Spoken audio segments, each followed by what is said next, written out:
பாடுகளை பாடல்கள் ஆக்கி கொண்ட ஆண்டவராகிய இயேசு கிறிஸ்துவின் நாமத்தில் உங்கள் யாவருக்கும் என்னுடைய அன்பான வாழ்த்துக்கள். இந்த நாள் தியானத்தின் தலைப்பு தடைக்கல்லே படிக்கல், ஸ்டெப்பிங் ஸ்டோன். வாசிக்க வேண்டிய பகுதி எபிரேயர் 12 அத்தியாயம் 5 முதல் 14 வசனங்கள். என் மகனே, கர்த்தருடைய சிட்சையை அற்பமாக எண்ணாதே, அவரால் கடிந்து கொள்ளப்படும் போது சோர்ந்து போகாதே. கர்த்தர் எவனிடத்தில் அன்பு கூறுகிறாரோ அவனை அவர் சிட்சித்து தாம் சேர்த்து கொள்கிற எந்த மகனையும் தண்டிக்கிறார் என்று பிள்ளைகளுக்கு சொல்லுகிறது போல உங்களுக்கு சொல்லி இருக்கிற புத்திமதியை மறந்தீர்கள். நீங்கள் சிட்சையை சகிக்கிறவர்களாய் இருந்தால் தேவன் உங்களை புத்திரராக எண்ணி நடத்துகிறார். தகப்பன் சிட்சியாத புத்திரன் உண்டோ? எல்லாருக்கும் கிடைக்கும் சிட்சை உங்களுக்கு கிடையாதிருந்தால் நீங்கள் புத்திரராயிராமல் வேசி பிள்ளையராயிருப்பீர்களே. அன்றியும் நம்முடைய சரீரத்தின் தகப்பன்மார்கள் நம்மை சிட்சிக்கும் போது அவர்களுக்கு நாம் அஞ்சி நடந்திருக்க, நாம் பிழைக்கத்தக்கதாக ஆவிகளின் பிதாவுக்கு வெகு அதிகமாய் அடங்கி நடக்க வேண்டும் அல்லவா? அவர்கள் தங்களுக்கு நலமென்று தோன்றினபடி கொஞ்ச காலம் சிட்சித்தார்கள். இவரோ தம்முடைய பரிசுத்தத்திற்கு நாம் பங்குள்ளவர்களாகும் பொருட்டு நம்முடைய பிரயோஜனத்துக்காகவே நம்மை சிட்சிக்கிறார். எந்த சிட்சையும் தற்காலத்தில் சந்தோஷமாய் காணாமல் துக்கமாய் காணும். ஆனால் பிற்காலத்தில் அதில் பழகினவர்களுக்கு அது நீதியாகிய சமாதான பலனை தரும். ஆகையினால் நெகிழ்ந்த கைகளையும் தளர்ந்த முழங்கால்களையும் நீங்கள் திரும்ப நிமிர்த்தி முடமாயிருக்கிறது பிசகி போகாமல் சுகமடையும்படிக்கு உங்கள் பாதங்களுக்கு வழிகளை செவ்வை பண்ணுங்கள். யாவரோடும் சமாதானமாய் இருக்கவும் பரிசுத்தம் உள்ளவர்களாய் இருக்கவும் நாடுங்கள். பரிசுத்தம் இல்லாமல் ஒருவனும் கர்த்தரை தரிசிப்பதில்லையே. இன்றைய மனப்பாட வசனம் எபிரேயர் 5 அத்தியாயம் 8 வசனம். அவர் குமாரனாய் இருந்தும் பட்ட பாடுகளினாலே கீழ்ப்படிதலை கற்றுக்கொண்டார். Though he was son, yet he learned obedience by the things that he suffered. வாழ்க்கையின் வசதி குறைவுகளும் பொதுவாக நம்மை தாழ்மையுடனும் கீழ்ப்படிதலுடனும் தான் காத்துக்கொள்ளும். டிஸ்அட்வான்டேஜஸ். அமெரிக்க குடியரசு தலைவர்களில் பக்தியும் பிரபலமானவர்களில் ஒருவர் ஏப்ரஹாம் லிங்கன்.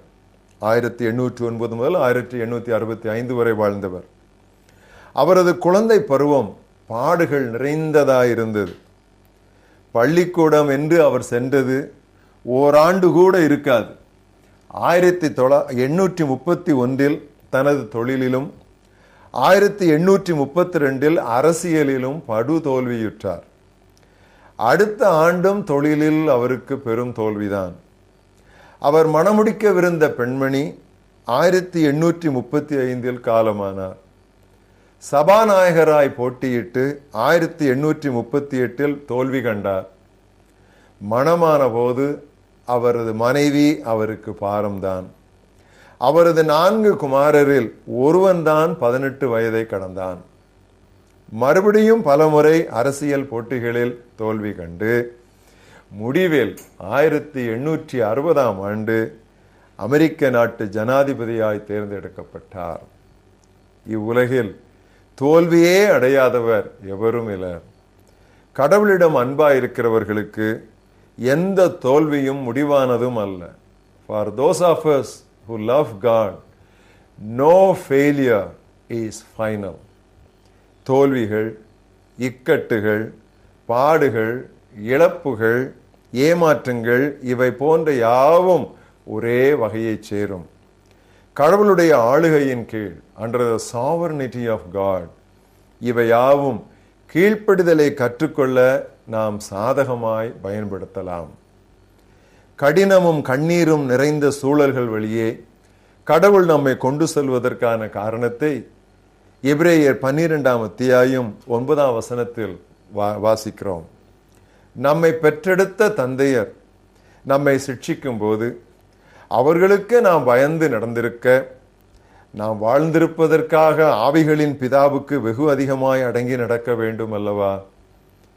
இறைமகன் இயேசு மனுமகனாய் பாடுகளின் பாடசாலையில் கீழ்ப்படிதலை சிறப்பு பாடமாக எடுத்து 100 மதிப்பெண் பெற்று தேறினார். எங்க இருக்கிறது?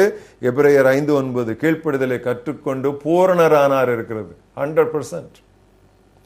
ஒரு சில சந்தர்ப்பங்கள் தவிர்த்து வாழ்க்கையில் தோல்விகள் பெரும்பாலும் திருவசனத்திற்கும் திரு சித்தத்திற்கும் நாம் கீழ்ப்படியாததினால் வருபவையே. தோல்விகள் தான் நமது கவனத்தை கடவுள் பக்கம் மிக எளிதில் திருப்பிவிடும். தோல்விகள் நம்மை முழங்காலிடச் செய்யும். அடுத்தடுத்த தோல்விகள் நம்மை கடவுளுக்கு முன் முகங்குப்புற விழச் செய்யும். தோல்விகளிலிருந்து நாம் கற்றுக்கொள்ளாவிட்டால் நாம் தோல்வியடையத்தான் கற்றுக்கொள்கிறோம். If we don't learn from failures, we are only learning to fail. தான் செய்த முதல் காரில் ஹென்றி ஃபோர்ட் என்பவர் பின்னால் செல்லும் அமைப்பை, அதாவது ரிவர்ஸ் பண்ற அந்த ரிவர்ஸ் கியர் அமைப்பை பொருத்த மறந்து விட்டார். அந்த தவற்றை அதற்கு பின்னர் எவரும் செய்யவில்லை. திருப்பாடகனின் அனுபவத்தை கேளுங்கள். நான் உபத்திரவப்படுவதற்கு முன் வழிதப்பி நடந்தேன், இப்பொழுதோ உமது வார்த்தையை காத்து நடக்கிறேன். சங்கீதம் 119, 67, 71. வாழ்க்கையின் பெரும்பாலான தோல்விகளுக்கு பிரியமானவர்களை நாமே பொறுப்பு. விழிப்புடனும் கவனத்துடனும் இருந்தால் அவற்றை எப்படி தவிர்க்கலாம் என்றும் நாம் கற்றுக்கொள்ளலாம். தோல்விகள் நமது திமிரையும் பிடிவாதத்தையும் அடித்து நொறுக்கி கீழ்ப்படிதலை எளிதாக்கும். Failures break our arrogance and make obedience easy. உங்கள் வாழ்க்கையிலே தடைக்கல்லா இருப்பது என்ன என்பதை சற்று கவனித்து பாருங்கள். திரும்ப திரும்ப வருகிற தோல்விகளையும் சற்று யோசித்து அலசி பாருங்கள். அவற்றிலிருந்து படிக்க வேண்டிய காரியங்களை எல்லாம் சீக்கிரத்திலே படித்து விடுங்கள். கர்த்தர் சொல்லுகிற ஆணைகளுக்கு உடனே அடிபணிந்து விடுங்கள். அப்படி நீங்கள் செய்வீர்களானால் தடைக்கல்லே உங்கள் வாழ்க்கையில் படிக்கல்லாய் மாறும். Stumbling blocks will become stepping stones in your life. உங்கள் எல்லாருக்கும் தெரியுமா, ஹெலன் கெல்லர் என்கிற அம்மையார் 2 கண்களும் தெரியாதவர்களாயிருந்தார்கள். வாழ்க்கை வெறுத்து வாழ விருப்பம் இல்லாமல் வாழ்க்கை அவர்கள் ஏனோவென்று தூக்கி எறியவில்லை.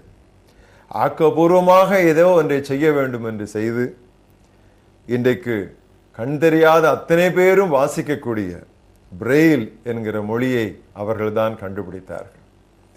அவர்களுக்கு தடைக்கல் படிக்கல்லாய் மாறிவிட்டது. இயேசு கிறிஸ்து குமாரனாய் இருந்தும் தாம் பட்ட பாடுகளினாலே கீழ்ப்படிதலை கற்றுக்கொண்டார். ஜெபம் பண்ணுவோம். நல்ல ஆண்டவரே, இந்த அருமையான நாளுக்காக நாங்கள் உம்மை ஸ்தோத்திரிக்கிறோம். உம்முடைய வார்த்தைக்காக நாங்கள் உம்மை ஸ்தோத்திரிக்கிறோம்.